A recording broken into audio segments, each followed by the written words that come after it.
In Afghanistan, the Taliban appears on the verge of retaking Uruzgan province, where Australian troops served for close to a decade. Australian forces left Uruzgan at the end of 2013. The US president says all American troops will withdraw by a September the 11th deadline. The Taliban has been steadily retaking districts that were under the control of government forces. Over recent days, the Taliban has boasted that it's overrun 5 districts in Uruzgan province. Analysts believe the capital, Tarin Kot, could be the next to fall. With more, his defence correspondent, Andrew Greene. Hi, Andrew. So what's happening in Uruzgan province?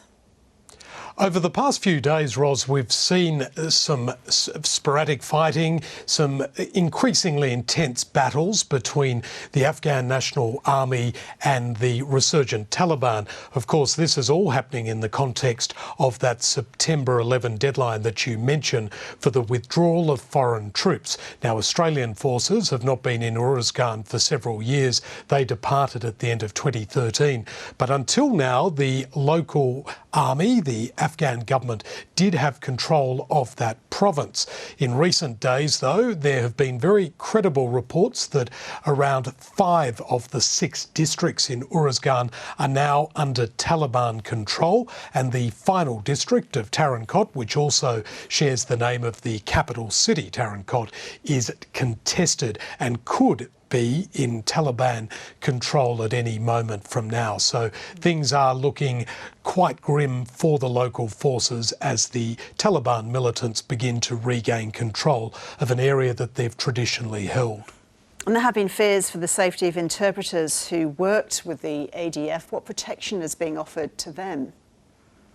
There's certainly concerns for a number of Afghan staff who worked with the ADF over the best part of 20 years.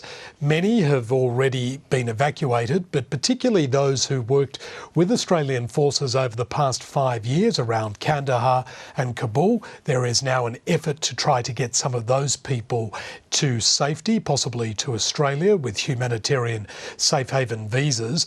But in Afghanistan's Uruzgan province, there are a number of people who worked with the ADF as well over many years, and they are potential targets now as well of a resurgent Taliban, which has assured people that as long as they show remorse, they will be safe. But those assurances aren't being taken very seriously.